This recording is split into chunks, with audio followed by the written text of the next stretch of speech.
Bienvenue dans cette nouvelle édition du QG Weekend. Voici les titres de l'actualité. L'ancien vice-président zimbabwéen Emmerson Mnangagwa a été exclu de la ZANU-PF. Le parti au pouvoir affirme ainsi son soutien au président Robert Mugabe qui accuse son ex-vice-président de manque de loyauté. Rencontre entre le Premier ministre burkinabé et la diaspora en Côte d'Ivoire. Objectif, convaincre la diaspora burkinabé de soutenir le programme national de développement économique et social du Burkina Faso.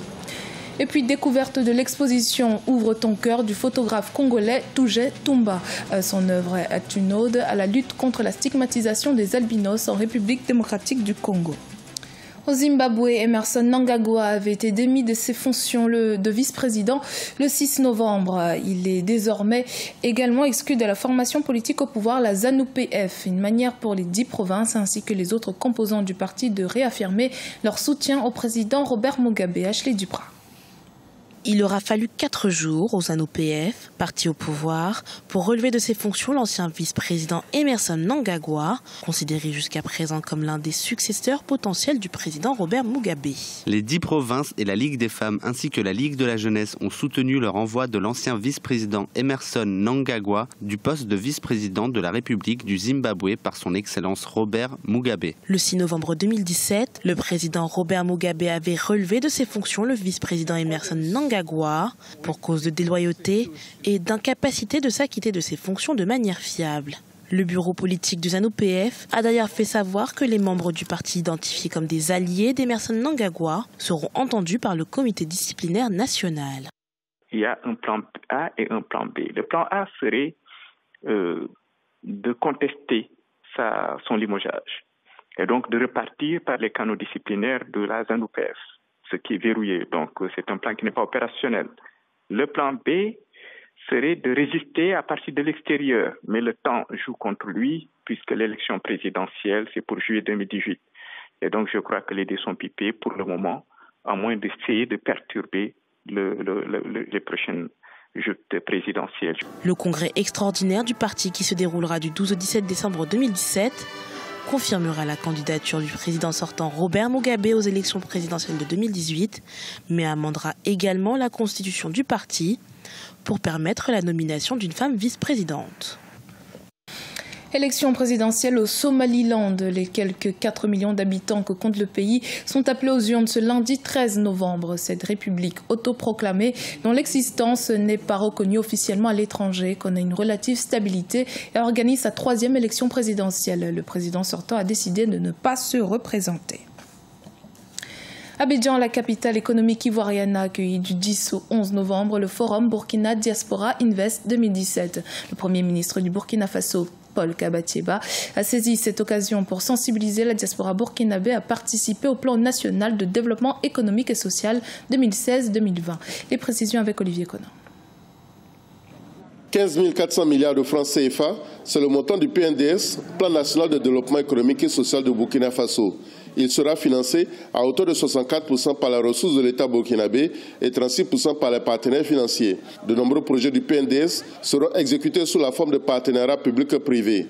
Le gouvernement burkinabé souhaite que le burkinabé de la diaspora participe à l'effort de développement national. C'est pourquoi le Premier ministre est venu au forum Diaspora Invest 2017, couplé aux journées de promotion économique et commerciale de Burkina Faso en Côte d'Ivoire, exhorter ses compatriotes à saisir les opportunités d'investissement pour la transformation structurelle de l'économie burkinabé. Ces opportunités, on les trouve dans tous les secteurs, dans l'agriculture, dans l'élevage, dans le secteur des services. Et il y a des opportunités dans la transformation des produits agricoles, la viande, les produits agricoles. Tout à l'heure, en visitant le stand, j'ai vu déjà un échantillon très riche, la variété de nos produits agricoles qui peuvent être transformés, qui peuvent être labellisés, qui peuvent être ainsi exportés non seulement dans la sous-région, mais également en Europe. Et donc c'est ça le sens de notre visite, c'est donc de renforcer davantage nos liens économiques avec la Côte d'Ivoire à travers donc la participation de la diaspora à l'effort de construction du plan national de développement économique et social. En Côte d'Ivoire, la diaspora burkinabé est estimée à 3 millions de personnes. Les opérateurs économiques parmi eux sont prêts à contribuer au financement et à la mise en œuvre du PNDS. Sur ces 3 millions, il y a 2500 burkinabés, donc entrepreneurs burkinabés résidant en Côte d'Ivoire, travaillant en Côte d'Ivoire, payant les impôts en Côte d'Ivoire. Dans le monde entier, nous sommes estimés à 7 millions. Ici, l'idée, c'est de faire comprendre au gouvernement qu'il est temps de penser une autre manière de faire. C'est bien d'aller, n'est-ce pas, de l'autre côté, chercher les financements pour financer, n'est-ce pas, nos projets, nos grands projets structurants, mais il ne faut pas oublier que le développement doit commencer par nous-mêmes. 8 408,2 milliards de francs CFA seront consacrés à 300 projets, dont 83 projets structurants, afin d'impulser un développement industriel compétitif. Les hommes d'affaires de la diaspora burkinabé disposent des capacités pour participer à la transformation de l'artisanat et de l'agriculture, gage de réussite du Plan national de développement économique et social, PNDS, le référentiel de la politique économique et sociale du Burkina. Toujours en Côte d'Ivoire, la campagne cacaoyère bat son plein depuis le mois d'octobre. L'Est du pays produit en moyenne chaque année 150 000 tonnes de cacao. Afin de maintenir cette dynamique, une coopérative de femmes s'est lancée dans la transformation du cacao en plusieurs produits dérivés. Reportage de notre correspondant Olivier Diacotin. Padiegnan est une localité située dans l'est de la Côte d'Ivoire et à 245 km d'Abidjan. Elle produit par an environ 800 tonnes de cacao. Les femmes dans cette zone rurale ont décidé depuis octobre 2017 d'apporter une valeur ajoutée au cacao en le transformant artisanalement en beurre puis en chocolat. Un procédé qui se fait en plusieurs étapes. Il s'agit surtout du tri, du décortiquage et de l'extraction du beurre. La Côte d'Ivoire demeure la première productrice de cacao dans le monde, mais nous les paysans, nous ne gagnons pas assez d'argent dans cette filière. Alors on a décidé de transformer le cacao à notre niveau pour être plus autonome. Le kilogramme de beurre de cacao se vend à 5 000 francs CFA contre 700 francs le kilogramme du cacao brut. Ce beurre est utilisé dans l'industrie cosmétique et sert également à produire du chocolat. Les femmes de Padiegnan sont en train de construire une usine qui sera opérationnelle d'ici janvier 2018 pour moderniser la transformation du cacao.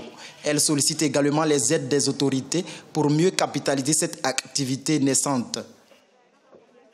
Nous sollicitons plusieurs machines de transformation car les femmes ont vraiment la volonté de révolutionner ce secteur du cacao.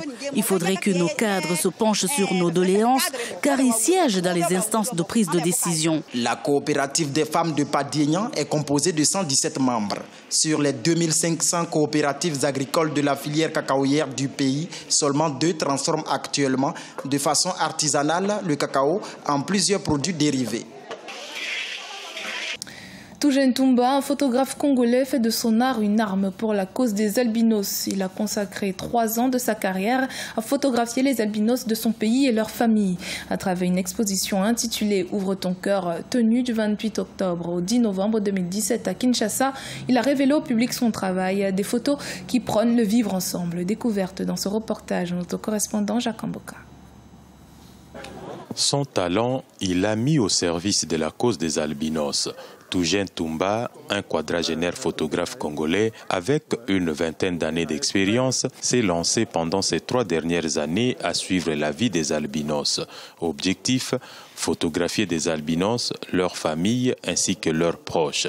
Une merveilleuse expérience qu'il a étalée à travers une exposition intitulée « Ouvre ton cœur » tenue à Kinshasa. L'artiste ne peut que parler à travers ses œuvres.